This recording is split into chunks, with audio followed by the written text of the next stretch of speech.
What is up, everybody? We are live for episode 26 of the Wholesailors, where today we're going to be covering, honestly, probably the coolest thing in all of real estate.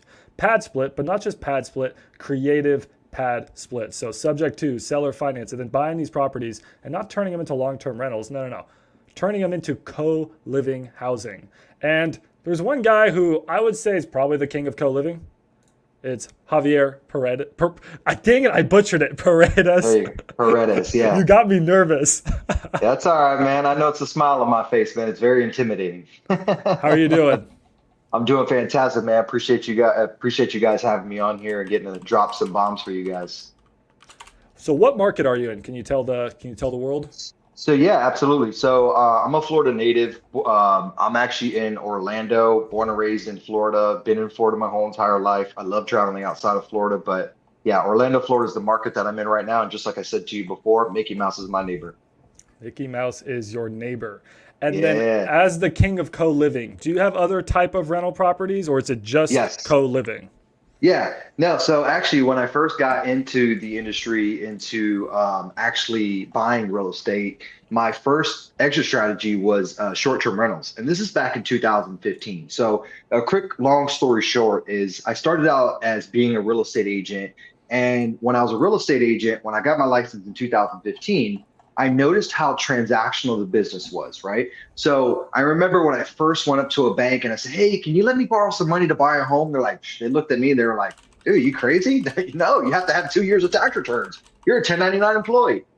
Anyway, so once that two years finally came about, I bought my first deal, which was a duplex, and I Airbnb'd one side of it, and then I long term rent the other side, or excuse me, the side that I lived on, I co-lived. I was doing co-living style, meaning like I was renting a Wow. bedroom out, and I was living in that unit, and then I was house hacking and renting the other side, the 2-1 on the other side. They were both 2-1s on each side. So what I did was when I first got in the real estate industry, I was actually scaling my portfolio with traditional banks. I didn't know creative finance. I didn't have the know-how, didn't have the tool in my tool belt at the time. Again, back in 2015, 2016, 2018.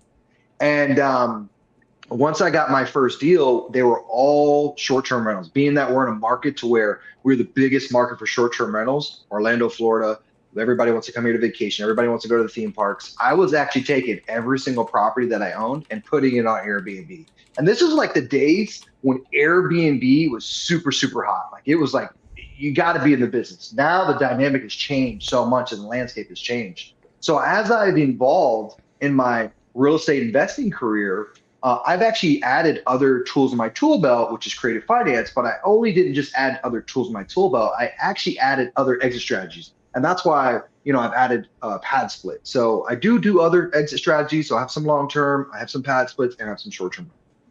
That is so amazing. I love investors who not only will change their strategies because they learn more, but also based off of how the market is. The market was Correct. better for Airbnbs back in the day. We can talk Correct. about that. I'm pretty bearish on Airbnbs here in the future, but Hmm. pad split, affordable housing, co-living, I mean Yeah. that's the money here in the next 5 Yeah. years. Right, right. Especially like we're in an economy. We're in a climate to where things are just so expensive. I mean, everything, right? You look at the groceries, they're constantly going up. Gas is constantly going up. Insurance is going up. Taxes is going up. Everything is going up across the board, right? And that's all out of our control. And what really actually resonated with me to do pad split was it's funny enough, like I was always in like a pad split model because remember, one side of my house, I was actually renting out bedrooms in my home. So I know what it feels like to not only live with other people. When I first actually moved to Orlando, Florida, I was actually renting a bedroom in a 4-bedroom home with other roommates. So I know the dynamic of being on the consumer side of actually doing co-living. So it actually resonated with me when I heard about Padsplit. I was like, oh, cool. Wow. They opened up the biggest marketplace for co-living. And a lot of people actually get confused because they're like, whoa, is Padsplit co-living? Yes, it is. All Padsplit has done is they've taken and they put a centralized marketplace for bedroom rentals. You could still do this all on your own, but the cool thing about Padsplit and what they've done is they've streamlined the process. They do the marketing, they do the background check, credit check, employment verification, and they gave you this really sexy CRM to manage all your properties on your portfolio on Padsplit. So I was like, you know what? I don't mind getting them involved, paying them a fee, them streamlining the process, and it just keeping everything so much more robust and organized for me. So that's what really, resonated to me. And especially the times that we're in. If you think about this, going back to what I just said, we are in times things are just so unaffordable. And unfortunately, like in my market, I don't know about you in DFW, all the homeless shelters here are packed. You can't even get in them. Like, and that's a lot of times these individuals, next progression is like, hey, if I can't get in a homeless shelter, the next progression for them is actually the streets. So you have to look at it in a dynamic of saying, hey, I'm not only am I helping out my local community, me as the investor, it helps me out. So it's a win-win situation because I'm all about creating win-wins. And us being that we're in, the sub-2 community and the communities that we're in, it's cool because we get paid to solve problems and create win-win situations. So it's like that just so correlates to everything, right? Like if I can make a win-win situation where this individual, yeah, they can't get a homeless shelter, but maybe they are a hardworking individual who works at Walmart, Amazon, or basic job growth or basic job force, and they can't afford the first, last security. The credit might not be the best, so they can't approve for the regular traditional long-term rental studio apartments because they're too expensive. Plus, it's too much money to outlay. Well, guess what? That's why we've come in. We come as the investor with the product, and we're actually able to get 2 to 3x what a long-term rental would be doing in our markets. So it's just a win-win everywhere, man. It's incredible. I love that we have a similar way that we both started in real estate. I bought my first property, what was that now? About 8 years ago when I was 18 years old and I was in college. And all I knew at the time was student housing. I lived in the dorms. I was like, well, let me just buy a house, live in one room, and then rent the other bedrooms out like they're dorms. I didn't know at the time that was house hacking. I was like, oh, this is pretty cool. I get to live for free, and then my buddies will pay for rent, right? And then I bought it with a mortgage, and I had to have my mom pretty much actually buy the house because banks won't lend to an 18-year-old frat kid, right? And then I did the same thing when I was 20, and then I discovered creative finance. I was like, oh my God, there was such a better way of doing it. I've been doing it wrong the whole time, man. That's what I was like, dude, this is crazy, man. I've been doing it wrong the whole time.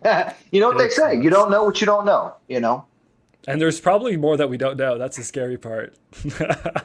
Well, that's the beauty about this. This is what I love about real estate. There's so many ways to skin the cat. There's so many ways to make money. There's so many different exit strategies. This is just one of the exit strategies that I'm utilizing in my tool belt in today's climate. And I always tell people, nothing lasts forever. Like I was doing Airbnb when Airbnb was hot, and I still do Airbnb at a very high level today. I have tons of Airbnbs. I still kill it on Airbnb, but the dynamic has changed so much. You have to have such a unique product. You have to be an emerging market. And if you're not in these emerging markets and you're not in a zone area to do it, you're just not running a very scalable business model, right? So Padsplit, for all the properties I'm taking down subject to and seller finance that don't cash flow long-term rental, I'm like, hey, there's a no-brainer. I can help out my community, my local community, helping people get off the streets or not going into homeless shelters and giving people a stepping stone. And for me as the investor, I get to spread my risk so much wider because I have so many individuals paying for one property instead of renting out to one family, that 123 Main Street property. I'm not renting out to one family. I'm renting out to 6, 7, 8 individuals at one house under one roof. And so I'm able to provide this housing. And in return, I can also get a better return and spread my risk as an investor. You could have said it better yourself or myself. But what I'm really curious about is I always thought, and again, I'm not very familiar with Padsplit. I understand the model because I do student housing. I rent by the room, but I have my own college website. I self-manage everything. I find the tenants. I just honestly thought that Padsplit did everything. They were the management company. But you're telling me Padsplit's almost like the MLS of co-living now, right? Yeah. Think of it like this. This is the easy way for me to explain to people. I tell people, hey, if you want to rent a house for you and your family, this upcoming Labor Day weekend, which is this weekend, I said, where would you go to rent a whole entire house? Their response is usually Airbnb or VRBO. Well, what Airbnb and VRBO have done, they have created a centralized marketplace for people to put their house on. They've created a pretty platform. They do all the marketing. They handle all the payments. They collect all the money, and then they disperse to you after every single booking, right? Well, Padsplit has done that same thing. They've created a centralized marketplace for individuals who want to rent a bedroom in a home. So now it's considered co-living. So that's all they've done. They just capitalized on the market. And where Padsplit really capitalized, they raised all this money from big investors. So they were able to really get the brand out. So Padsplit's actually been open since 2017. This is nothing new. But the thing about it is now they're getting a lot of traction because think about it. One, they have a lot of money behind them now. A lot of big investors have dumped millions of dollars, like Mark Rubin. He's one of the big investors in there. Now they have the money to do the marketing spend and get that brand out there and get more brand awareness. So now individuals like me and you who have properties, we can now take our property, our product, and put it on their website for them to get to curate a member for my property. So here's what Padsplit's doing for their fee that they take every month. They do the marketing, right? Meaning that they're curating, they're getting a member for your room. They're doing all the marketing. You're able to do the marketing as well, in addition to what they're doing already. But when they do the marketing, they're doing like Facebook ads, they're doing SEO on Google, YouTube. I mean, they're all over the place. In a Florida market alone, they're spending $500,000 a month on marketing to get members. And that's across all the markets in Florida, right? So they're doing all the marketing. They use a third-party company to do the background check, credit check, employment verification. Once the member is accepted in your house, they also give you a very nice, what I call CRM, a nice platform for you to manage your whole entire portfolio and your bedroom rentals on their website, right? Meaning you get a dashboard as an owner, as a host, right? So they give you all this, and then they charge you a fee every single month. I always tell people, you can do all this, and you have to ask yourself, do you really value Padsplit and their brand and then streamline the process? Because at the end of the day, you could do third-party verifications just like they're doing. You could do the marketing just like they're doing. But the problem is like, do you really want to be chasing down payments? Do you want to hire VAs to do the outsourced marketing? Do you want to put the infrastructure in that they've already plugged in? Or versus hire out, do everything in-house, vertically integrate? Like, if you have like one home, it makes sense for like one home for like in each little area, it makes sense. But let's say you have like an apartment building with 200 units in it. Okay, I can get you not using Padsplit, right? You want to keep everything in-house. You have a lot larger project. You have more density. But for somebody who has like one house here, one house there, another house here, single family homes everywhere that 5 to 7, upwards of 8 bedrooms. I've even seen 10-bedroom properties. It makes sense for you just to streamline the process. Go on Padsplit. Let them do all the curating of the members and the marketing and, the background credit check, employment verification, all that stuff. I envy you because like summer months for me are the worst. When it comes to August, I have 11 tenants between my two properties. I have a 6-bedroom house and a 5-bedroom house, and I'm doing it all myself. The marketing, the leases, and there is no good CRM for bedrooms in a house. Like it doesn't exist. Right. So I'm doing everything on Google Sheets. It sucks. Yep. So yeah, that makes sense. So gotcha. So they do all of that, and then I guess what do the fees look like? What do the splits look like? Do they say, hey, you have to charge this much in rent? Walk me through the numbers. Yeah, no, great questions, brother. So one thing that they do, they have 2 fee models. A lot of people know about the old fee model, which is pretty straightforward. It's about 14.75% of the gross amount. I would say 15% to round it off to make it simple. No matter what, you coming in as a new host today, as we're recording this, you are not going to be able to get on the old fee model. There's only a certain amount of hosts like myself that are grandfathered in on the new fee model. When we go to renew our lease agreements, because you have to renew with them every year, once a year, and the actual lease auto renews 60 days before it ends. So make sure you look at the terms and conditions to make sure you want to still work with Padsplit. Now, they came out with a new fee model, which is applicable to everybody who's wanting to be a new Padsplit host. And the only reason I need to mention the old fee model is because some people still know about the old fee model and not the new fee model. So the old fee model is pretty straightforward. You make $5,000 a month, they take 15% off the top. That's it, done, over with, right? You get to use their platform, plus you get to be on their marketplace, and they do the background check, credit check, employment verification. Now, with the old fee model and the new fee model, it doesn't matter if you have any type of dispute inside the house, leaky toilets, there's a roof leak, the AC's not working. Padsplit is not involved in getting vendors to go fix things. Whoever is going to do the in-house management at the property, on-site management, boots on the ground, you will have to pay that out of your own pocket. Now, there's a lot of companies that are starting to get structured, and a lot of companies are actually starting to do only Padsplit management. And what I'm starting to see across the board is about $350 a month for someone to do Padsplit management, meaning they're boots on the ground, they're added as a co-host on your profile, and they do handle everything: the messaging, the leaky toilet calls, Judy smoking in the room too, the quality control walkthrough, stuff like that. That's about $300 additional a month, $350 depending on how big your house is. But there's companies for one house, $300 a month. What? Yep, you're about I'm starting to see anywhere between $300 to $400 a month. And this, again, it depends on the bedroom variations. It depends. That's a great deal. Yeah. So wow. I have one I got quoted for about 6 months ago. I got quoted for about $350, and that individual was gonna do everything, all the messaging, all the hands-on complaints, everything. So again, old fee model 15% across the board.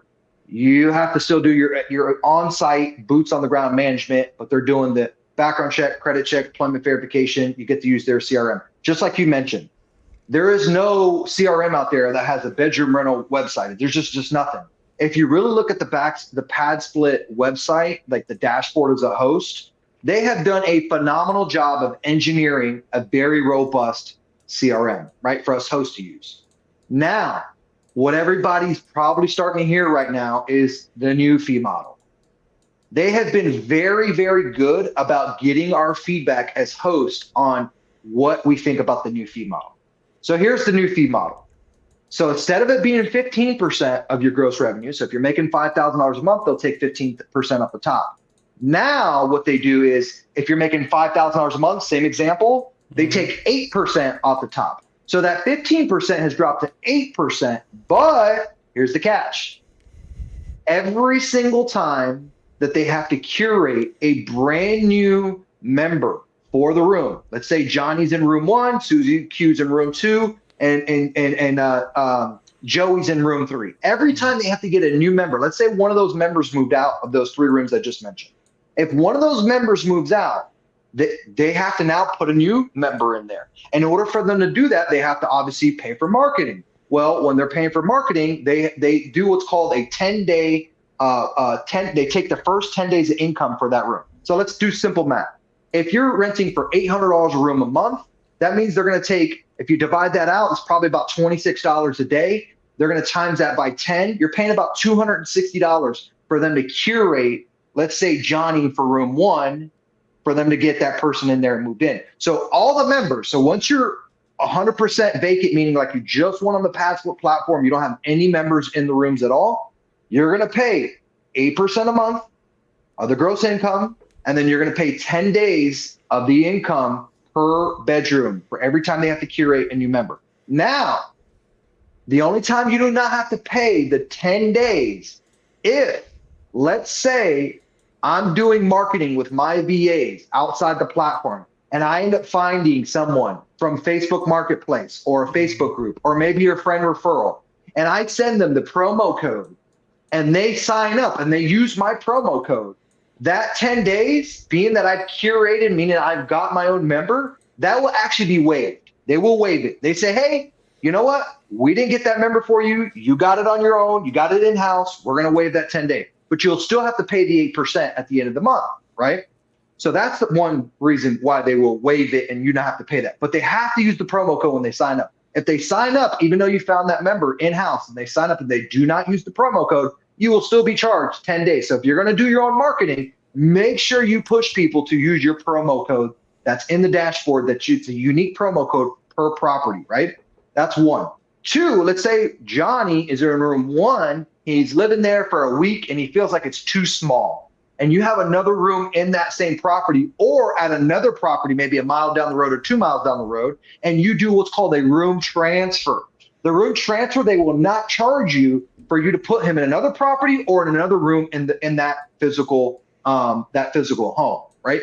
That 10-day fee will not be applicable. The only time they charge you 10-day fee is if they have to get a new member, if a member moves out, or if you're a brand new property on Padsplit and they're starting to fill the rooms, you're going to pay that 10 days. So it makes sense for you as the host to make sure that you're offering a better product to these consumers because you want longevity. At the end of the day, if you can keep a full house or at least 90% occupancy and you're only paying 8% a month, you are winning. But if you're getting individuals who are treating your property like transient housing, like an Airbnb, they're there for a week and they're leaving, you're going to be in the negative, right? So real quick, 8% a month of the gross revenue. And then every time that they curate, meaning they get a new member per room, you're paying the first 10 days of income for them to get that member.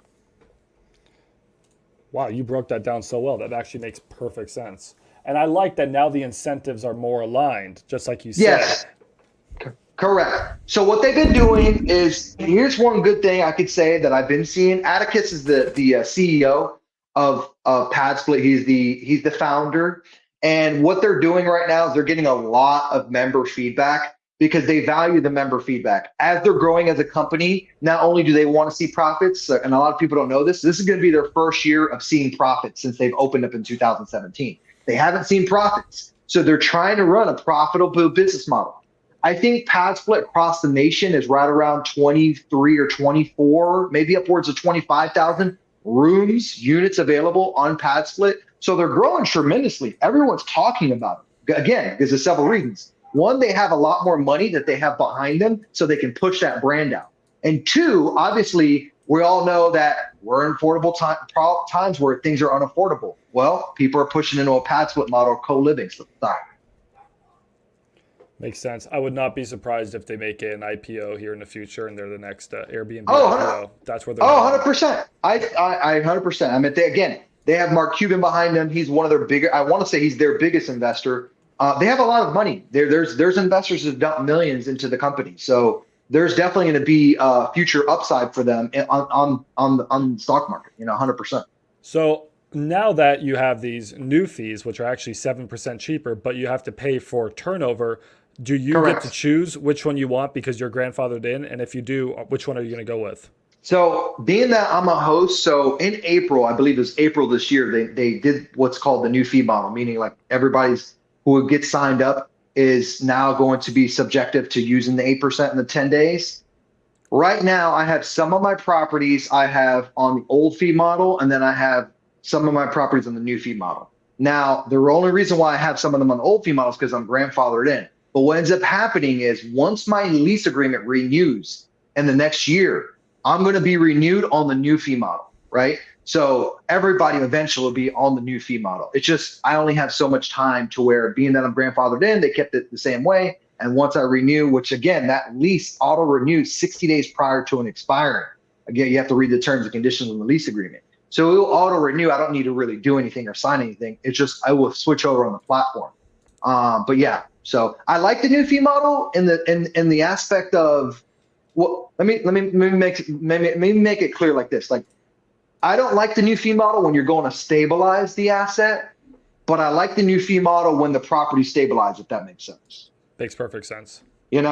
Like in the beginning, you're kind of like, damn, dude, like I put all this money into it, I furnished it. It's taken me, because remember, for me, and I have systems and processes in place, dude. And I am talking about, I'm doing the construction as fast as possible. I got guys on site every single day. From the time I acquire the property, the acquisition, from the time I acquire it to the time it's actually put on Padsplit Marketplace, when I'm converting a 3-2 into a 7 or 8 bedroom, dude, it takes me, the quickest I've done is 39 days. That's 39 days of construction. That means anywhere from assembling furniture to doing the construction on the property, everything, all in, cleaning, everything done, pictures are ready to be taken. 39 days is my quickest.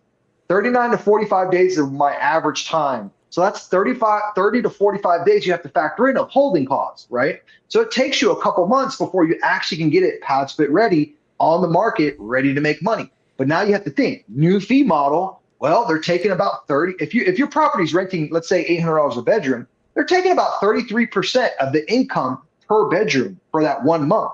And the way Padsplit works is, a lot of people don't realize, to stabilize a property on Padsplit, depending on the market you're in, there's a lot of variables to this, right? Certain markets will fill up quicker. So if you have like a 7 or 8 bedroom, you might see 70 to 80% occupancy in about 30 days from the time you go live, right? Some markets, it's a little bit longer. It could be 45 to 60 days before you see 70 to 80% occupancy. So every single market is a little bit different as far as like how quick can they stabilize that property for you. So in the stabilization period, it sucks because it's like, dang, man, I just spent all this money on construction and holding costs and furniture and et cetera, all these fees, because again, it becomes kind of a money pit and you're losing money every single day that it's not on the market, it's not getting booked. So once you get through that period, it's really good for the long term, but for the short term and stabilizing the property, it sucks because you have to pay that 10 days, that first 10 days, which is a lot of income. It's significant. And then imagine you have hard money that eats you Yeah. up. And that's why you do creative and you're doing 3% rates instead of 12% rates. Yeah. And then you can Yeah. afford that stabilization Correct. period a lot better. Yeah, what I would tell people is, we have access to multiple lenders that will actually, if you're buying your properties, a lot of people, what I've noticed, like, because I get in a lot of what they call the town hall pad split meetings. I'm in a lot of them, and I've also spoken a lot of pad split panels. What I'm noticing is most people that I talk to aren't even taking their properties down creatively. They're actually burning them. They're trying to do a burn, right? And so if you're watching this, the viewers, if you're watching this, you can actually do your cash, your refinance, your BRRRR. You can do your refinance depending on the lender, and there's two different lenders. Some lenders do not want to see walls up. If you put walls up, it won't pass their financing, right? And then other lenders are okay with seeing the walls up. So you need to be careful what lender you're working with. I have a couple lender contacts, so that's a really quick tidbit. That's not applicable to me and you because we're taking down all our properties creatively. But the ones who are, make sure you understand if the lender is okay with the walls being up, and if they're not with the walls being up, you need to make sure you're doing your refinance at the correct point in time. So fascinating. Yeah. Now let's talk a little bit more about the construction and the design of these houses before we get back into the numbers. Your property, so I have a house that's 5 bedrooms. I have another house that's 6 bedrooms, but one of my houses is 2,400 square feet and the other one's 2,800 square feet. So it's not at all crammed up. They're both 3-bathroom houses. I don't usually like to put, at least for student housing, my market, I don't usually like to put a tenant with more than 2 other people in a bathroom, so 3 max. But I'm sure pad split is different, co-living is different. I've heard horror stories. What's your sweet spot? What do you usually do for construction? What are your goals? Perfect. Yeah. So with the pad split requirements, I can have maximum of 4 bedrooms, meaning that's 4 individuals sharing 1 bathroom, right? Max. Now it's up to me whether I want to push that or not. Now all my properties are typically anywhere between 6 to 8 bedrooms and 2 bathrooms. So typically, yes, I am maxing that out, meaning 3 to 4 people are using the bathroom. Now they can pick what bathroom they want to use. If Susie Q is living on the far side of the home, but they feel like the bathroom on the opposite side of the home is always cleaner, or they like the shower better, or I don't know, it smells better to them, they can go ahead and use that. There's no assigned bathrooms in the house, right? So they can choose whatever bathroom they want. That's first thing. Second thing is if you have private bathrooms in the property, meaning like you're creating like little studios where the individual doesn't have to share bathrooms, doesn't have to share anything other than the kitchen as the common area, because you don't want to put kitchens in your rooms. You can actually charge more, and that's actually going to be more of a unique product in the future. As the market as pad split gets more saturated, more people get into pad split, there's going to be a point in time these individuals are going to start looking for places that have private bathrooms and dedicated only solely to that room. So you want to think about that as a pad split investor in the future. Now, second, what I do is typical floor plan. What it looks like for me is in my buy box, it's $300,000, max $500,000, a 3-bedroom, 2-bath minimum existing floor plan. And the square footage is going to be anywhere between 15 to 2,000 square foot minimum. If it's above that, then I know I have a lot of square footage to play with. Now, when I'm creating my rooms, meaning like I'm taking an existing floor plan of a 3-bedroom, a 2-bath, or a 4-2, and I'm adding walls, typically I'll convert them into a 7, 8-bedroom. Typically that's like my sweet spot, because I'm not really cash flowing until I'm at like bedroom number 5.5 to 6. I'm not cash flowing. So I want to make sure that my occupancy rates are, and I have that bedroom, a bath count. That way I can spread my risk in that house. So I'll take typically a 3-2 and I'll convert it into like a 7 or 8-2. I'll push for 8 if the bedrooms are sizable. If they're not sizable, then I'll make sure I keep it in the 7.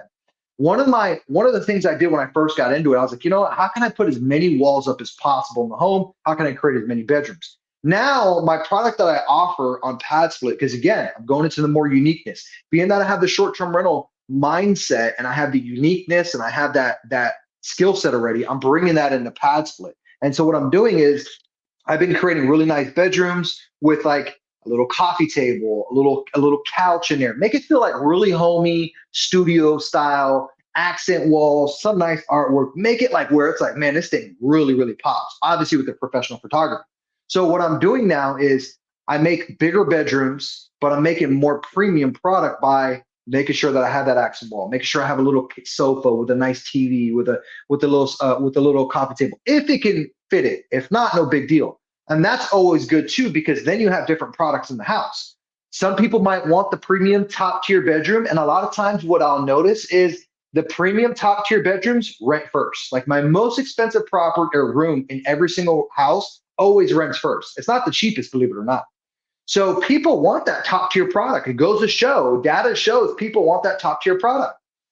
So taking that 3-2 existing floor plan, putting the walls up, and when I put walls up, guys, another good tidbit for people is make sure you're soundproofing the walls. Remember, drywall is very, very thin. And if you're just putting 2x4s up and some drywall, people are going to hear right through the drywall, and it's going to disturb the tenant that's living in there. And then eventually they're going to want to move out because remember, their room might be where there's a lot of foot traffic, or maybe it's next to the front door. Make a soundproof wall, go a little bit further and actually buy the soundproof insulation, have your contractor do that. They'll know exactly what to do. They'll know how to offset the 2x4s to make it soundproof. And the upfront money that you're spending is the money you're going to get on the back end, because people aren't going to want to move and turn out of the rooms as frequently, you know? So the construction process for me is I want to take a 3-2. Ideally, if I can get like a 4-bedroom house with 3 full bathrooms, no half baths, I'd love to convert those into 10 to 12 bedroom homes or 12 bed homes. But remember, it has to be sizable rooms. I don't want a prison cell type deal. So 3-2, I'll buy 1,500 to 2,000 square foot minimum. Ideally, right now, I want to move into bigger properties that are like 4-bedroom minimum with 3 full baths, so I can convert them into 10 bedrooms. That way, I'm having like, I call them like 10K homes, meaning I want to make at least $10,000 a month on the property, the one property. Right now, my average home's doing about $66,000 a month per home, right? So I want to push that into like $10,000 home. So every home that I pick up, I'm grossing $10,000 per month. But that's what the construction process looks like for that. And those are the type of properties I like to pick up under $500,000 in the Florida market. Oh, you're muted. You're muted. Sorry, I was drinking water, so I muted myself. We're doing very similar things, and I love that you don't want to be a slumlord. You are trying to make the nicest housing possible, even if it's affordable, because what is that going to do? And that's something that I learned. I've always prided myself on having the nicest student housing. You're going to attract much better tenants. These tenants are going to be clean. They're going to be great people. They're just going to be good people. Everyone's going to vibe in the house. Everyone's going to become friends. And then they're going to want to stay. They're going to want to renew. They're going to want to stay at this property. And there's not going to be that turnover. There's not going to be the drug addicts and the crime and all that stuff. It's a little bit more expensive, not much, but it's nice. That's the most important thing. And I love the soundproof detail. I did that's the same thing. I converted a dining room at one of my properties, soundproof the whole thing. Yeah, so, soundproof it. Yep. Love that. Now, there's a few questions I immediately have, and my brain is going right now, because the reason why I've always had a hard time buying student housing rentals was that it's really tough for me to find, 5-bedroom, 3-bathroom houses in this neighborhood. So whenever they pop up, I buy them. But now I'm starting to think like, well, maybe I should just look for 4 3s. Maybe I should even look for 3 2s and then just add bedrooms. So the first thing I'll say is, how do you turn the master bathroom into a community bathroom? Because that's sort of boggling my mind. Yeah, so easily. Actually, so the master bathroom, you would take a 36-inch. So typical hallway is 36 inches, right? Wide. So you put a wall right down and make a hallway in the master bedroom. So all you're doing is actually adding a hallway in the master bedroom. So that down the middle of the bedroom. Yeah, or down the side, depending on where the bathroom is. Okay. So that door that actually goes in the master bedroom will actually get eliminated, meaning you're just taking the door off the hinges, and you would add a wall, soundproof that wall, and then add a door so they can now get into their room. So when they walk out of the room, the bathroom is right there, but it actually is a hallway leading into and letting other people use it. Oh, that makes so much sense. Okay, now I'm starting to think, oh, I wish I would have known this. See, now I'm learning. Now I'm like, I can start to buy, 4 2s, Yes. 4 3s, and I can, or whatever, and I can turn them into giant student housing properties. Okay, you run the Yes, hallway correct. down the bathroom. That makes Yes. sense. And then Yes, you you make turn a that into a hallway. public. Yep. Yeah, you want it to be at least 36-inch wide. Yep. That way you can, if someone has a wheelchair or something like it's not ADA compliant, but you want to make sure it's within code. So I make sure that it's within code as far as what people can walk in and out. A lot of times you'll have to add like maybe 1 or 2 recessed lights because it gets real dark in that Yeah. hallway now that you did that. But yeah, that's how I do Super it. smart. Okay, gotcha. Now, have you ever, and I've always told people this, I'm not in the business of adding bathrooms, I'm in the business of adding bedrooms. Have you ever added a Yeah. bathroom, or do you only do I bedrooms? I have before in the past, but not for co-living. And no, I won't add bathrooms right now because it's too much of a pain in the ass, Yep. And if I add a bathroom, I'm definitely going to permit it. I don't want to have to go through the whole permitting process. It just drags on. No, it's just too much work. You're talking to add a bathroom, and depending on what market in, there's lots of variables. But adding a bathroom could cost you anywhere between eight upwards of $15,000, Easy. right? Yeah. It's a lot of money, So. Hey, it's not worth it. Okay, gotcha. And then, we had a few questions come in, but one thing you keep mentioning is sizable bedroom, big enough bedroom. What is Yeah. like the minimum size bedroom? I know there's a literal like minimum that like the government Yeah. requires, but for you, Yeah. what is your minimum? So well, Padsplit minimum is, I believe it's 90 square foot minimum. And Okay. to put things in a perspective, in perspective is a car space is about 120 square foot, right? I want to make sure that like I do have small bedrooms that are like 90 square foot, right? I did like the bare minimum in one of my first homes. And those properties do rent out pretty well. Like the rooms actually rent out really well. People do want that affordable product. But what I've noticed is those are always the last rooms to rent, believe it or not, the cheapest. You always think you would think backwards, like, oh man, the cheapest ones are going to go first and stuff like that. No, it's always my premium rooms that go first. That shows that people want a premium product. Like I have rooms that have their own AC, meaning like their own mini split unit. It's not a central unit, but it's a mini split unit. I'm not sure if you're familiar with it. It's the ductless AC systems. Dude, people love it. That's a premium. You showcase that, hey, you get your own AC. If you get your own bathroom, if you're allowing that, if you have that these are premiums, ceiling fans, stuff like that. So I try to really stick to like minimum of 120 square foot right now, minimum, roughly, give or take. But like some of my rooms are even bigger than that. Some of them I got a lot of rooms at 150, 160 square foot. Some of them, my biggest rooms like at like 200 square foot, about I want to say it's like 205 or something like that. It's pretty big, pretty big. Gotcha. I may need to show you a floor plan of one of my properties, and you tell me how I can divide this thing up better. Because I have one room at my property that's 600 square feet. It's 2 bedrooms, so it's like an office attached. It was like a separate wing of a house that was built. I just try to rent it for a little bit of a premium, but honestly, no one's renting it because it's just a little bit too much money in the market. Right. So I'll show you that, and you can let me know. But that makes sense. I think my smallest bedroom's like 120 square feet too. So it's all starting to add up here. Listen, you're not doing anything different than I'm doing. You're running a co-living housing. You're just doing it for students.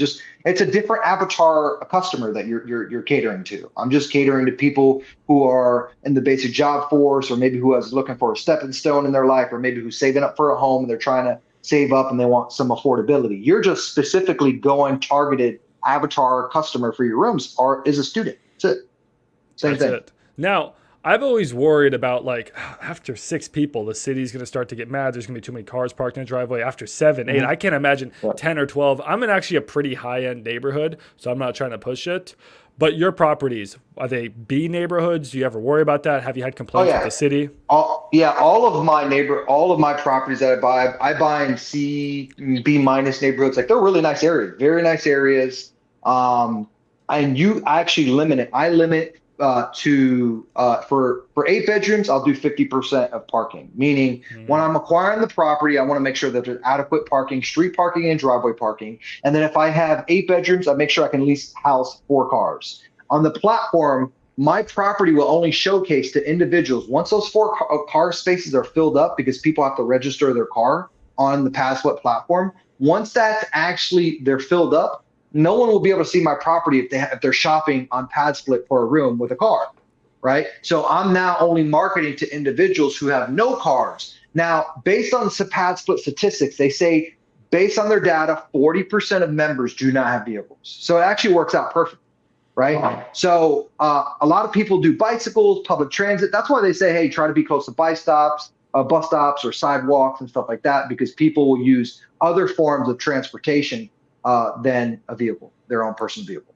That's actually getting me really thinking, because I think one of my setbacks has always been that everyone needs a car to get to school for the most part. There's a few people here and there maybe ride their bike and stuff, but so maybe turn that 600 square foot double bedroom into one bedroom, and then just market those to people who are, no cars, right? And then that way. There you go. Yes, correct. Yeah. Okay. Exactly. 600, chop it in half, make it 300 per square foot per bedroom, which is still really big. And they just can't have a car. Scooter is fine, small scooter, something small like a bicycle, or if they're walking and doing, buses, that works. Just won't approve people with the cars. And actually, one of our first qualifying questions we ask people, because we don't have instant booking on, we vet everyone, even though that Padsplit does vetting for us. We actually vet with further questions. And one of our questions we ask is, do you have a vehicle? And if they tell us yes, and we know that we don't have adequate parking, because even though that people don't pay attention and they will search for properties, even though that mine shows up as there's no parking available, they just don't pay attention. So we just do another layer of asking the right question.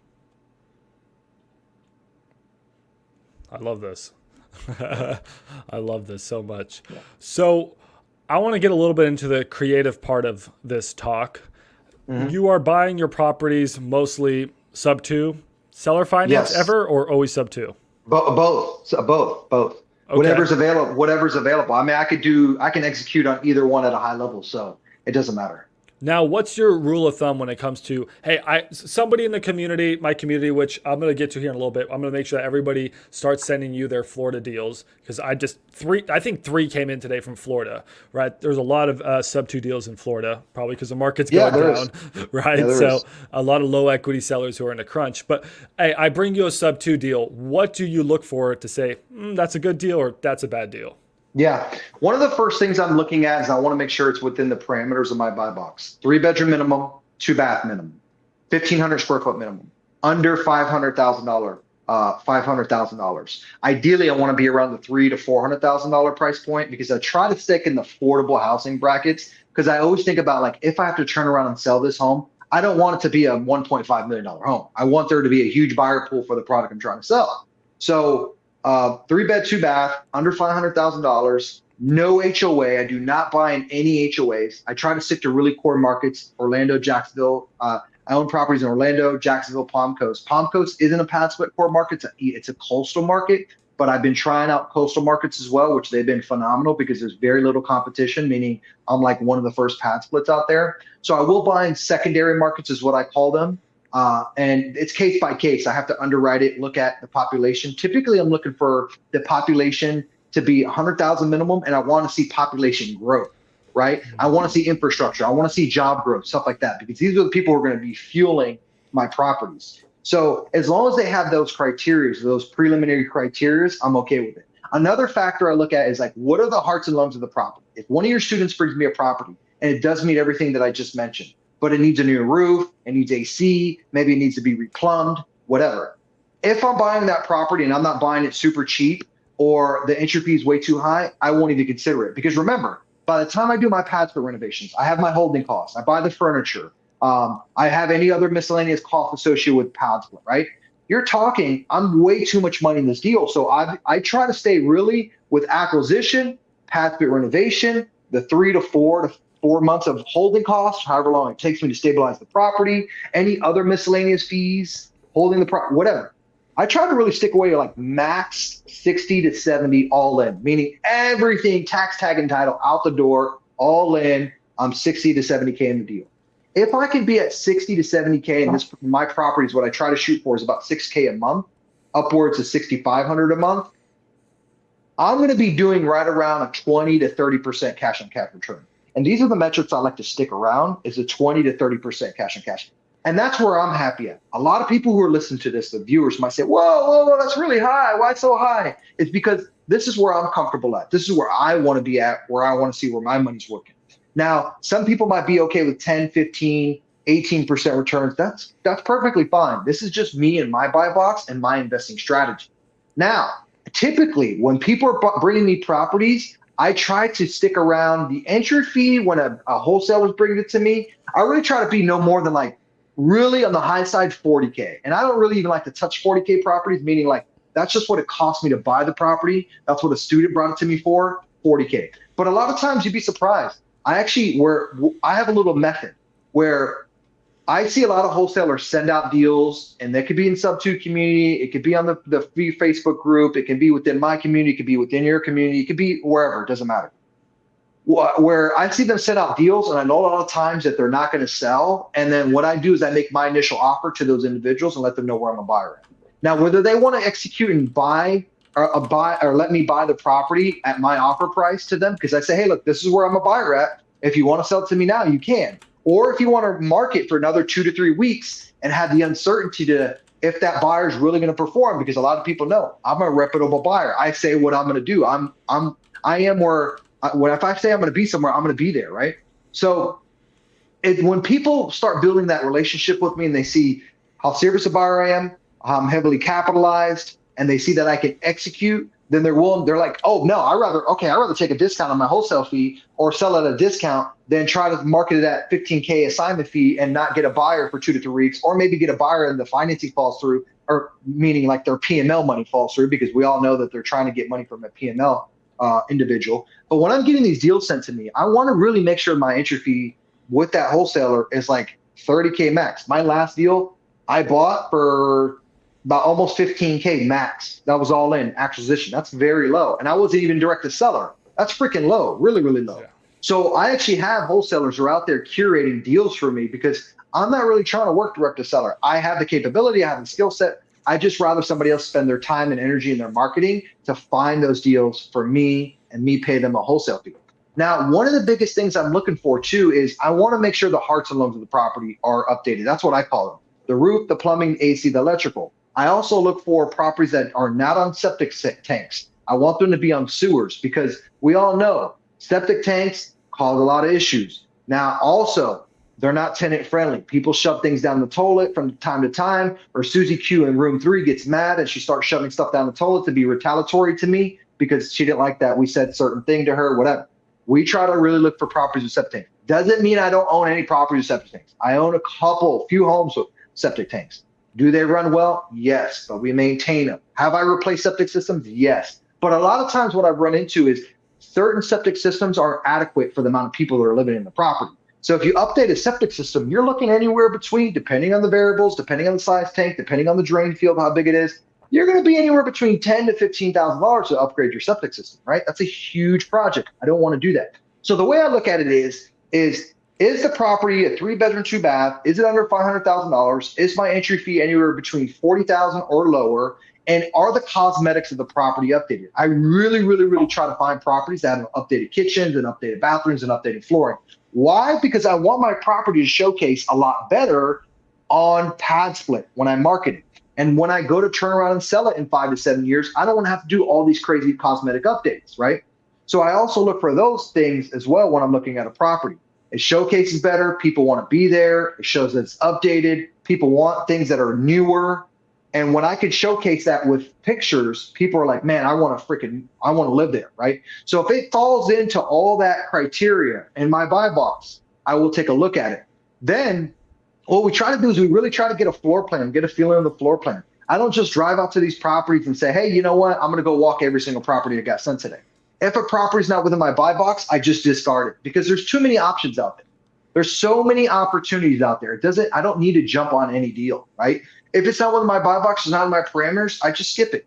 And then if it is within my parameters, I really try to get a floor plan. If they don't have it, or if the seller has it, or maybe the agent has it, or the wholesaler has it, I try to get an idea of the floor plan and how it flows to see where I could put walls up and to see if it's even worth my time to underwrite the property. Because if it's a 3-2 and I can only maybe add 1 or 2 bedrooms, and I'm like, that's not going to meet my criteria because I can only add 5 bedrooms. I really try to shoot for between 6 to 8 bedrooms because that's where I'm profitable and that's where I'll see my 20 to 30% cash on cash returns. So I'm looking at this whole scope of when I'm buying a property, and obviously these things I can check mark really, really quickly, and I'm real robust at it, So that's what I'm looking for. I mean, what a detailed list. And there's one thing that you didn't say that I'm actually so happy you didn't say. Do you know what it was? There was one word. It's a 4-letter word.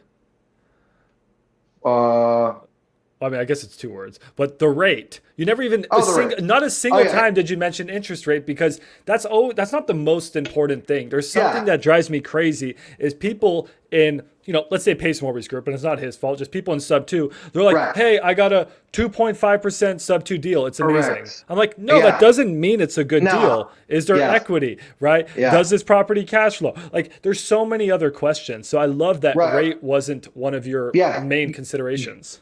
You know what I really care about, honestly? I care about long-term fixed debt.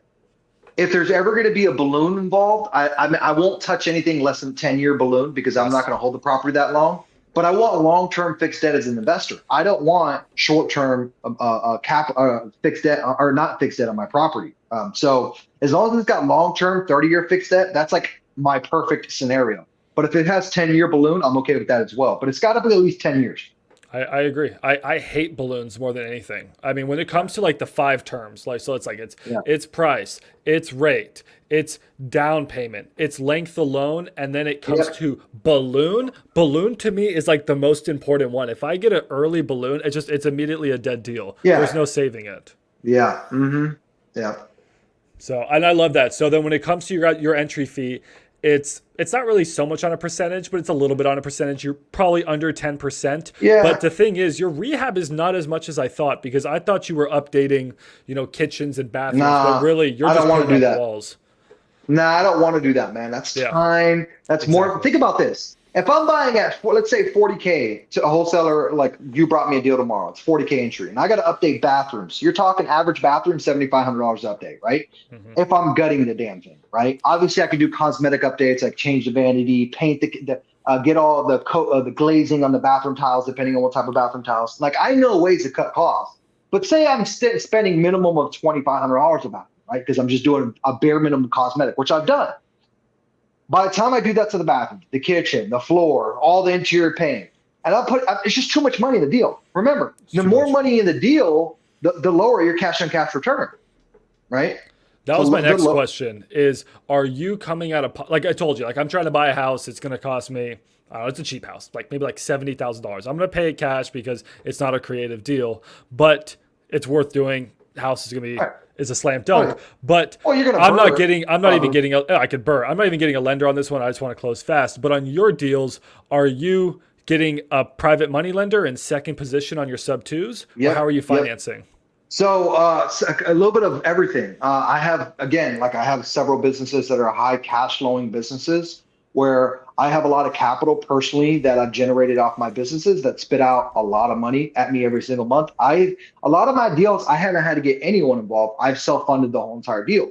Now, obviously, that's not only so scalable, right? Like if I'm looking to scale this, then I need to be able to do OPM, other people's money. So yes, I have OPM. I use other people's money. I have private money partners to where what's happened now is I have built such a brand and I built such a presence on Padsplit. Like if you go on Padsplit on sub 2, I don't know if you're part of, are you part of the sub 2 community?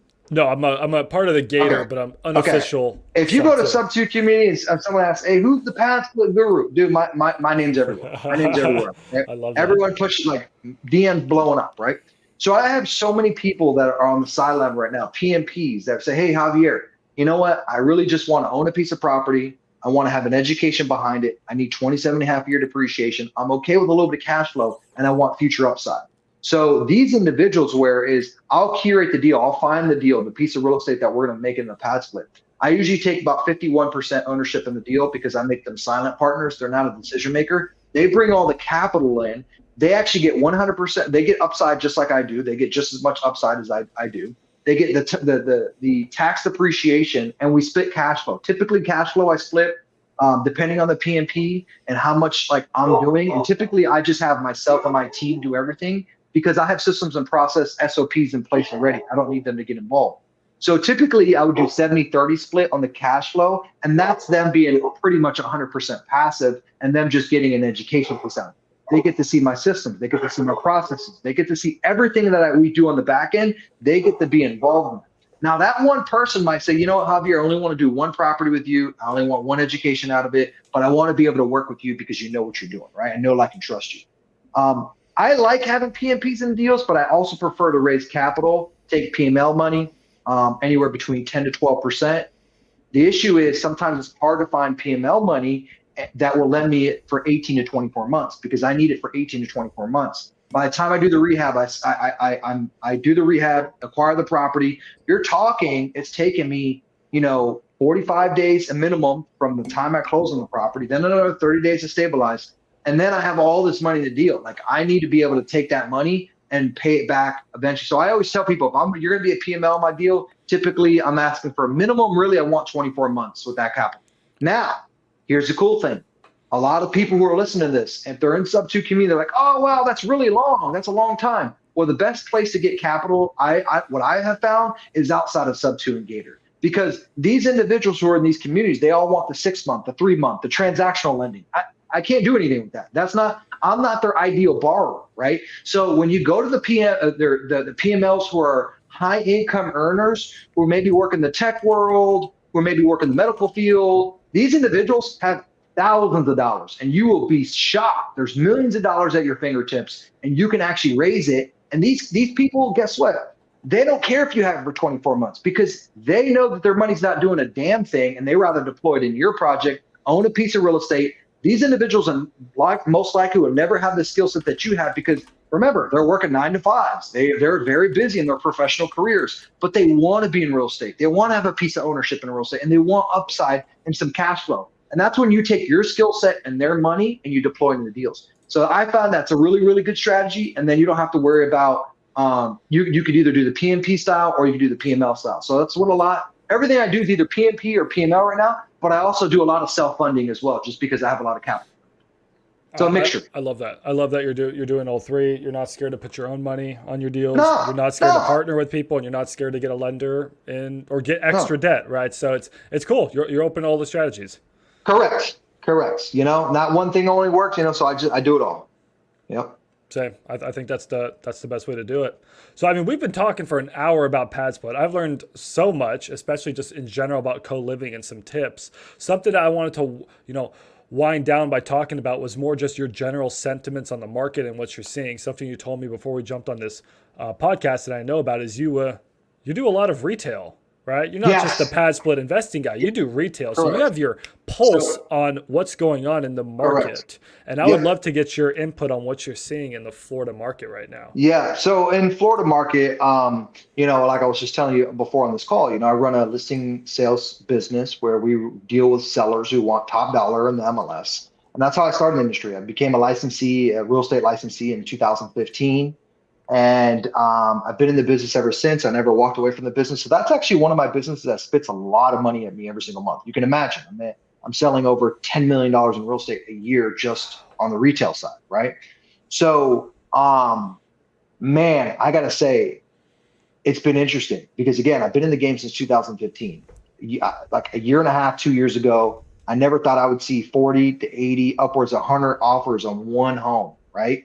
Now we're in times where we're in the 2024 market, and a lot of sellers thought, hey, you know what? I'm actually a seller and I'm still going to price like I'm in 2023 market, right? We get that all the time, right? And obviously we educate people, we walk people through the data, we show people data, we show the market trends and stuff like that. But the craziest thing is, and this is what I was telling you before this conversation, I have a couple properties that we listed 3 months ago on the market, and we had multiple offer situation. And when I say multiple offers, 2 offers, right? 2 offers on each property. And they're in very hot areas where there's no inventory, because a lot of sellers right now are not wanting to sell because they're going to be subjected to 6 or 7% interest rates, or they don't want, because the debt's too expensive. So a lot of them don't want to move unless they have a real reason. So I have seen from 2 offers on each one of these properties to now being back on the market because buyers financing fell through.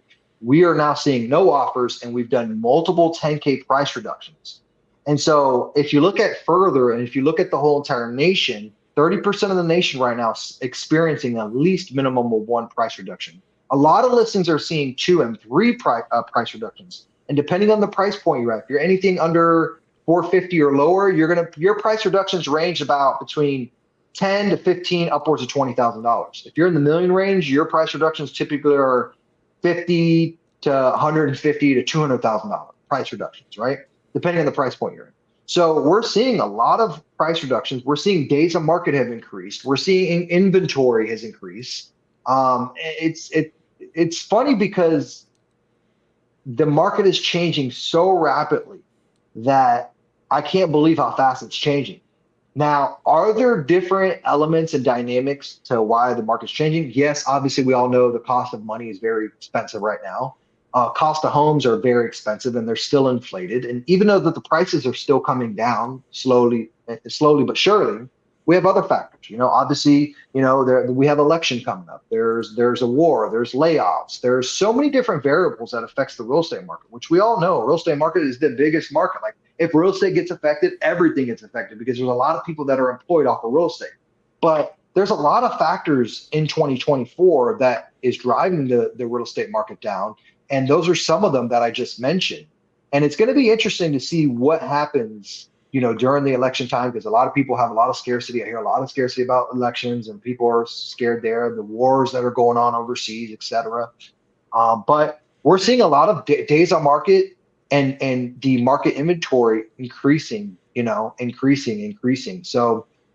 it's going to be interesting to see the new data rolling out, but it's just like, how accurate is the data that's rolling out right now? Just because things are changing so rapidly that I see, it's just like, it's going to be interesting to see what happens. I'm going to be interested to see what happens, early 2025 with the real estate market as far as price, What you're saying is exactly what we're experiencing. So we're just one step before you. You're retail, right? You're dealing with already the flipped homes, right? You're selling those. We're selling the fixer-upper to the investor who will then work with you to sell their property. And what we're noticing at our company is investors are much more weary.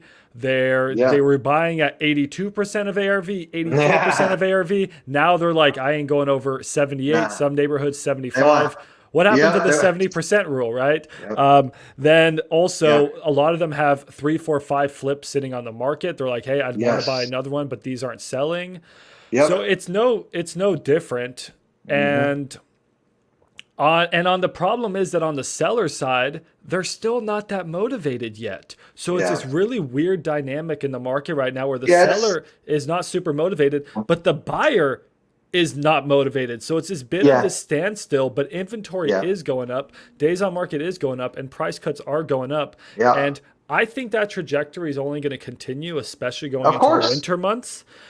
And I guess we'll see where it goes. But as an investor, you're prepared to buy the dip. But as someone whose business and you're making a ton of money and off of this retail side, are you at all worried, or is it just something that you're ready for? I mean, I'm personally not worried because I'll make money on an upward market, downward market, or sideways market. Because remember, I have the correct tools in my tool belt. I'm a unicorn agent, and there is a lot of different things and strategies that I'm able to utilize to catapult me in the right direction, depending on what market we're in. I always tell people nothing works forever, right?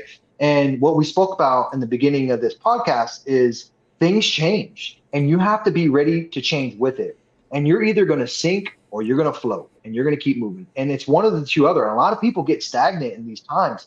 And believe it or not, there's a lot of realtors in the market right now who are struggling or they're exiting the business. Another thing that I saw about a year and a half ago in my market, in all markets across the nation, everyone was getting their license. There were so many licensees. It was ridiculous. Like in my market alone, there's around 24,000 licensees in my market alone. It's crazy the amount of realtors who have dropped out of the game, who are no longer in the game because they can't survive. But they don't have the right tools in their tool belt to survive, So I think right now, what's going to really end up happening is we're going to be in a very, again, depending on the price, we're going to be in a very, very strong buyer's market, a very strong buyer's market. all my retail listings, and to put things in perspective, I'm usually keep 15, 20 listings at a time retail. We're seeing low ball offers on all of them. We're seeing days on market, all of them. And we're seeing price reductions on all of them. So, time will tell. Whatever sellers want to get in the market to sell on as a retail seller, they need to be able to come in and price accordingly. Price to sell. The overpricing your property strategy does not work in the market and environment that we're in. If you're a seller and you're watching this and you want to come in and you want to do business with myself or another realtor in whatever market you're in, that strategy will not work. You will only lose more eyeballs on your property as you overprice it. You have to price accordingly, and you have to have a strategy in today's market for you to be able to sell your property, period. Exactly. And I am been accumulating a lot of dry powder ready to buy the dip. And I think that opportunity is Yeah, finally coming. I'm starting to see properties, even cash deals, which again, yeah, I prefer to buy creatively, but even cash deals, I'm like, I got to yeah, pick this one up. Something you yep. mentioned, which I find fascinating. I'm actually going to show you a quick chart here, which maybe you have not ever seen before. Here, let me share my screen super quick. I'm always looking at different indicators of, hey, what's going to happen next in the market? And one of my favorite indicators is actually the number of realtors indicator. So Yeah. here is the past amount of realtors since 1980, and right here in 2005-6 was when we slowly topped out on our number of realtors, and then hmm obviously we had the Great Recession. So the number of realtors was actually a predecessor of the recession. It was an indicator saying, hey, we're going to get a recession. And then we saw that recession. In 2021 was when we had the maximum number of realtors. And then Yep. we could easily, let's say a 2 year lag, see then a real estate recession. Here it's been about a 2 year lag, and we're starting to see that real estate recession. Trending. I don't It's think yeah. it's a coincidence. Yeah. It's definitely trending down. Prices are trending down. People just aren't spending as much money as they were, period. A lot more people are struggling. There's a lot more layoffs too. Also, another big factor and another driver is an unemployment rate. There's companies doing major layoffs. It's rising. Unemployment's rising. So, these are all different factors. I don't know. This is the way I look at it. We're in times right now between the election, between the war, between unemployment, between cost of debt. We're in times right now. I feel like in 2024, there's just so many variables right now that's happening, right? It's just crazy. I mean, did you see the stock market a couple of weeks ago? Like bananas, right? Yeah, Like yeah. there's so many variables right now. And we're just in such volatile times. Like it's going to be interesting to see what unfolds. I don't have the crystal ball. Who knows? But I think we're going to be in a very strong buyer's market very soon. Right now, we're still stabilizing, we're neutralizing, but it's going to be very heavily strong buyers. Buyers are going to have great opportunity coming out there. Whether debt gets cheaper or not, it's going to be a lot of great opportunity for buyers. So if you're a buyer and you're watching this, now is the time, not to sit like now is the time. It's great. The So dream is to be in a position that you've built yourself into and that I've also luckily built myself into, where we can make money on a bull market. My wholesale yeah, business is going to flourish. Your retail business is going to flourish. Or correct. on a bear market, we're just going to buy a ton more assets. So Yes. we're set up, but a lot of people, most people are set up in ways where they can only make money one way. And that's not how you want to be. So my one take for all of you is try to figure out how you can position yourself so you can win every single way.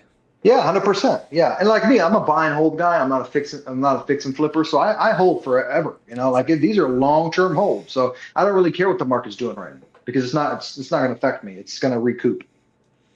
I bought my first house when I was 18, and I'll sell it when I die. I'm never selling it. There you go. That thing, it's in the living trust. And guess what? You got your beneficiaries on it, and you're good to go, man. You never have to pay estate taxes ever. So the last question I want to ask you is, what is the long-term goal for Javier? And I know you have your own social medias. I want to make sure, you talk about, what you're doing, your community. I mean, you're a killer on Yeah. camera. So what is the long-term goal for you? So right now, financial wise, I'm pivoting into some bigger deals. I'm going to open up a fund, a 506c, security investment fund, a vehicle for people to deploy into. Because right now, like obviously, like it's a per deal basis, and I guess you can say, in other words, like it's a syndicate, like it's a mini syndication, right? You have a real deal, you have investors that want to invest into it and deploy money into it. Right now, I'm all about scalability, and I've been buying single family for a long time now. I've been in the single family world forever, and I've done a lot of transactions, wholesale, retail, creatively. I mean, you name it, right? I've got a lot of experience in it. I'm not going to walk away from it entirely, but I'm definitely delegating a lot more, and I'm stepping into other asset classes. Being that in the beginning of this conversation, we talked about Airbnb. I'm a big like I'm known in this market not only for Padsplit. A lot of people know me as the Airbnb guru. Now, one of the things that I have under my belt and skill sets I have is hospitality. I have fantastic hospitality systems and processes because I'm in the Airbnb space, right? That's hospitality. So what I'm doing is I'm correlating that into RV parks, where I'm actually purchasing RV parks. I'm gonna actually purchase. I'm gonna have a couple offerings in my fund that I'm gonna have, which is a 506c. One of the offerings I will have, the investment vehicle offerings I'll have, is the RV parks. Another one will be storage units, and then another one will be multifamily. Multifamily is going to be anywhere between 75 to 120-ish units, maybe upwards to 150. Value add C class RV parks are going to be anywhere between 70 to 100 pads, and then storage space. I'm going to be honing in on that space as well, and then I'll come up with my buy box there. But that's my last asset class that I'm actually focusing on. So ideally, what I want to do is I want to have these three different investment vehicles that I can go out, raise capital from limited partners, LPs is what we call them, and they can deploy into whatever risk tolerance they want to be in. So it's kind of like them walking to an ice cream shop, right? They get to pick the flavor of the ice cream. Obviously, each pitch deck is going to be different. Some pitch decks will have more risks associated with them than others, and so they get to see, hey, they want to deploy in depending on what the pitch deck is and stuff like that. So in the world where I'm really pivoting to on the investment side of things are bigger deals. One, because I'm looking for scalability. I want to scale a lot bigger, a lot faster. That's one. Two, I want to be a lot more efficient with my investment strategies. Right now, I'm picking up onesies and twosies, is what I call them. I pick up one home here, one home there, one home here, one home there, one home here, one. Listen, I want density. I'm ready for density in my portfolio, and I'm ready for efficiency. So I want to invest more efficient and density. So I'm really pushing into bigger projects right now. And another reason why I'm pushing into bigger projects is because I'm learning a whole new skill set. Right now in the single family world, I mean, I could talk about single family I could talk about anything single family. I've experienced a lot of single family deals. I've closed and sold a lot of single family deals. I've done a lot of tax strategies, cost segregations, 1031s. I mean, you just name it. What I'm in a position to where I want to learn something new, right? You want to learn, you start getting stagnant as a human being, And all for me, everything that I do right now is 100% what I call portfolio building. Everything I pretty much do, I try to focus on how do I build the portfolio, how to make the portfolio bigger and continue to grow it, but taking other people's money and deploying. So what I have found too, it's a lot harder. Like you can make returns for PMLs and PMPs on single family, but I'd rather do it at scale with bigger projects, you see? So that's where I'm really heading into on the investment journey side. And that's what I'm going to push into. That's actually what I'm already pushing into. I'm already looking at deals. I will still buy single family, but I'm going to buy it a lot slower just because it now doesn't fit my ideal situation of where I want to head to in my financial journey. Creative RV park Yes, storage correct. units and multifamily or cash? Yeah. So I mean, it would be ideally RV parks. A lot of times they get sold creatively. Banks a Yes. lot of times don't finance them most of the times. And they don't have financials. Typically, banks want to see 2 years of financials. A lot of these sellers are mom and pop, and they don't have organized financials, and no one can obtain bank financing. So that's what I like about it. So everything we're doing now correlates into these bigger deals because doing a seller finance deal in the RV park space is actually very common, even in the mobile home park space, very common. When you start getting into bigger deals, multifamily, you start to get into some bank financing that you have to use. But ideally, if I could pick it up creative, heck yeah, bro. I'd rather pick it up creative all day long, not have to worry about banks at all. So, but yes, main focus would be buying them creative Good. and taking that. But I'm taking that. Yeah, I'm just I know taking that that business skill set. well. I'm happy. I used to wholesale RV parks, storage units, multifamily. I love it. Morby method, all that fun stuff. I actually have an RV park that maybe I'll shoot your way. It's a really good seller finance deal. So Nice. you can take a look at it. Nice. Absolutely. See, I mean, look, we're all There you go. connecting, bro. That's what Oh, it's the we're all connected. it's the collaboration, bro. That's what I love. So how come you stop wholesaling? Um, it's one thing is it's a bit of shiny object syndrome. You're always Uh, chasing the bigger fee. They're much yep. slower deals. They Hmm. take a lot more due diligence.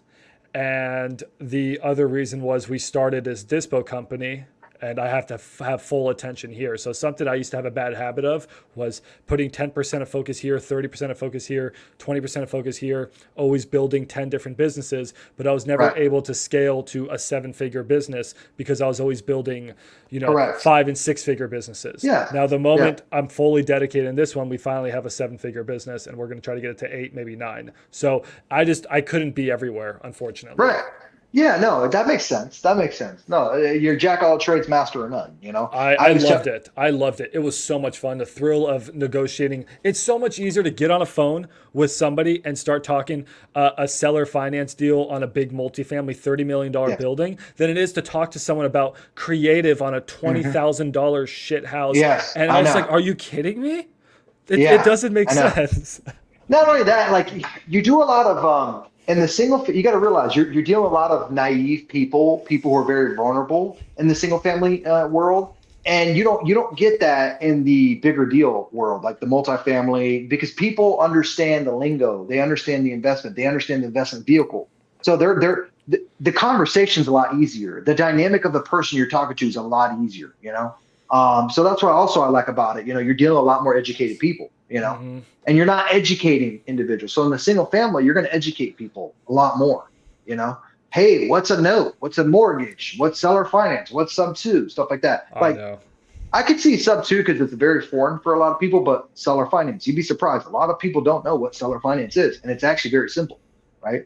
But you don't know what you don't know, like we said in the beginning. You know, you just don't know what you don't know. They So just yeah, don't know. Yeah. yeah, ideally, I want to get a nice park Good. that has, I would say, 60 to 100 pads. I want permanent cabins on it so we can Airbnb those as well. Nice. Laundromat, store. If it doesn't have ice, I'll do the ice as a value add to optimize the pricing and the outside sign and the website. Optimize pricing there is use dynamic pricing. Firewood, bait if it's near a lake. I'll optimize all these other income sources to add, to increase that NOI. And that's what I love about them.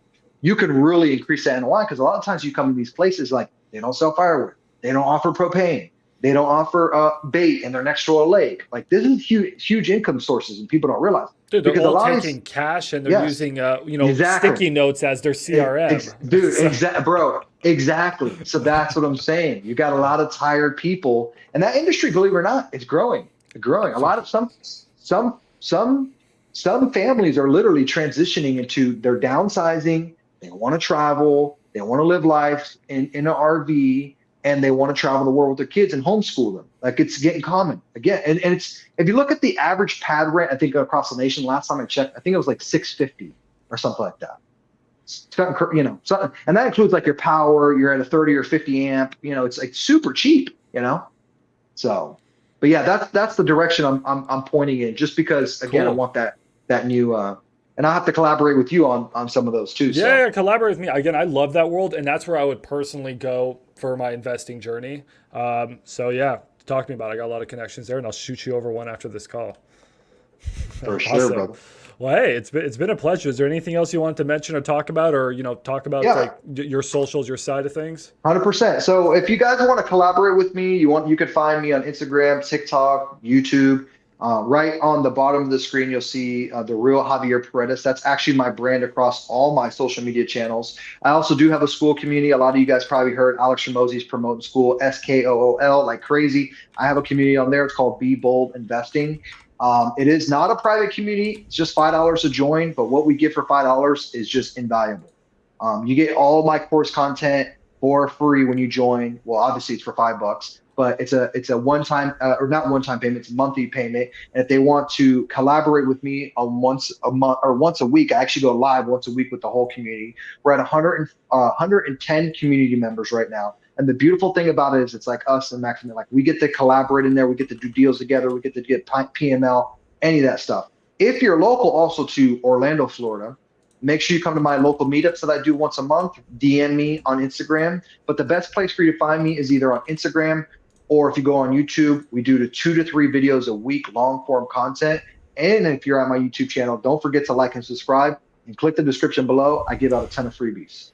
I love it, guys. So here, oh wait, I clicked the wrong button. Hold on. No, I still clicked the wrong button. There we go.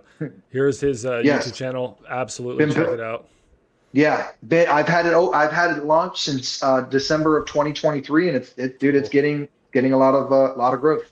Isn't that crazy how much YouTube does, even with like not huge numbers? Because I think we all get sidetracked by numbers because we see Mr. Beast with millions and millions. But like, my community, we're almost at 2,000, and it's incredible the amount of business. Just in the past 3 months, we've generated over $130,000 in assignment fees from my company just from the community and just from having 2,000 subscribers almost on YouTube. Yes.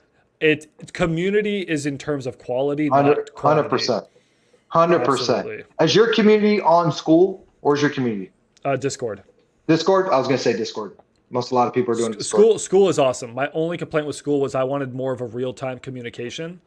Right. Otherwise, school would have been the platform of choice. Love it. Love it. Okay. Cool, man. I like that. Well, dude, it's awesome, man. I appreciate you having me, and dude, let's continue the collaboration, and yeah, any questions that I ever have, or let's see how we can work together and continue to rock and roll this, baby. I love what you got going on. Well, thank you so much.